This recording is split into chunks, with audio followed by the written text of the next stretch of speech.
Any updates on the Rekieta case? Robert, so I believe there were some updates on the Rekieta case last week. I was trying to follow along, but from what I understand, Rekieta, Nick or his lawyer had presented a bunch of motions to dismiss all the charges and strike the evidence as inadmissible. And I don't think it comes as a surprise. So I don't think it's as devastating as anybody thought it would be. But the motions to dismiss were not granted. They were dismissed. And the motion to exclude the evidence for the time being was not granted. Is that about the size of it? Well, there was a request for a Franks hearing. So a Franks hearing, if you get a Franks hearing, it usually means the case is going to be dismissed right out of the gate. But they're tough to get with a lot of judges. That doesn't mean the judge's decision is correct. There are some people out there that constantly confuse power with principle.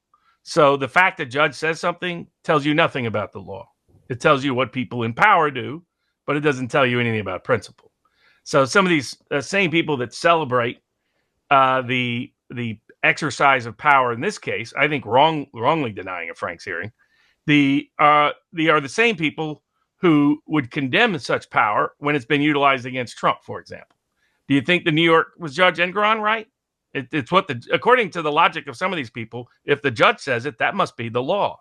It's some of the most simplistic notions of the law I've ever heard or read. Now, sometimes it just reflects personal or political prejudice on the topic or subject matter involved, and that can cross all kinds of barriers. And there's people that are obsessed with hating on Rekieta. So it's amazing. You see these people that pretend to celebrate civil liberties and civil rights, celebrate the abuse of those civil rights and civil liberties when they don't like the target. Well, let me play a little devil's advocate, because some people might say, well, when the judge comes down with a good decision, it's the right decision. When they come down with the wrong decision, they lack principle. In this particular... Because or I disagree with them in the interpretation of the principle. Well, in this particular case... You should always separate principle from power. One is, what do you think tactically is going to happen? As opposed to, what do you think legally should happen? And those two should not be conflated in doing legal analysis.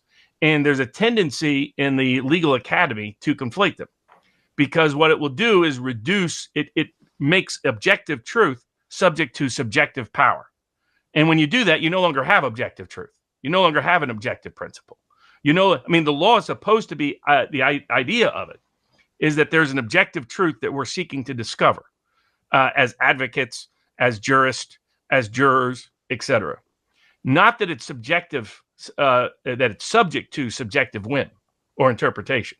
So so I always say when the judge disagrees with me, I disagree with the judge. I just don't say, oh, I must have been wrong on the principle because somebody in power disagrees with me. That's and whether they agree or disagree, that's the other aspect to step back from. So when you're analyzing these things, look at what is the objective truth of the matter, and always separate that, because they want the powers that be want us to divorce ourselves from the meaning, from the objective truth seeking at all, and say, you need to defer to subjective power. And whatever we say is the law. Whatever we say is the rules. We don't need no stinking badges. I find that idea dangerous to any sense of constitutional liberty or governance. And it's part of the sort of left in general, but it's also part of the power in general. No objective truth. Everything's subjective. So all of a sudden, nothing is true and nothing is real. And you get into all those philosophical aspects that have been popular within parts of the academy for 60 years. And some of these people that are so deferential to power constantly do that. When a judge issues a ruling, sit down and say whether you agree with it or disagree with it and why. As opposed to, oh, the judge agreed with this, so that must mean the principle was right. I was either right or wrong on the principle, regardless of what the judge said. The question is this. I view these types of motions, especially like a motion to dismiss and a motion to exclude evidence, the vast majority of the time, they're not going to be granted by the judge. Not at a trial court. Not in America, unfortunately. Now, if you're talking about the tactics, one, you always raise them because you raise every defense. Two, tactically, you want to make it as robust as possible to preserve issues for trial and to preserve issues for appeal. That's where a lot of the plea bargains that are done in these cases are done in two different ways. Either the government fears losing power broader than just the individual case on appeal, and so they come to a more reasonable terms. If they had lost with the trial court, the case was dead. If the trial court even orders a Franks hearing and you have a cop subject to cross-examination on his entire history of a range of, they dismiss right away typically, or they just dump the case. They have Franks hearings are supposed to be commonplace, but they're very rarely granted. So everybody knows that. That's part of the system. You're not likely to win out of the gate with any of these kind of motions tactically.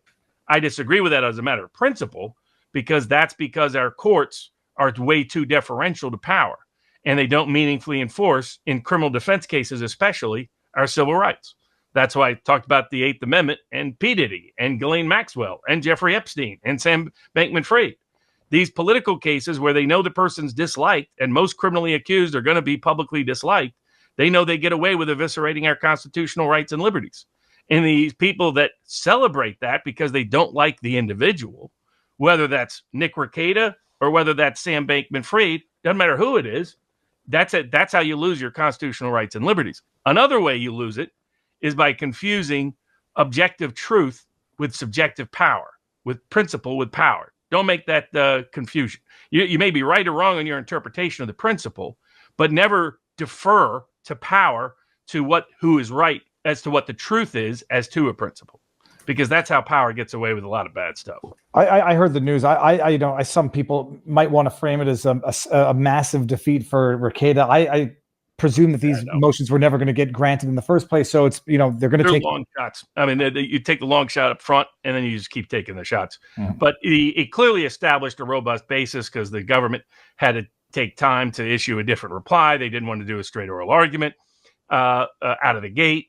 They conceded on a range of issues and topics.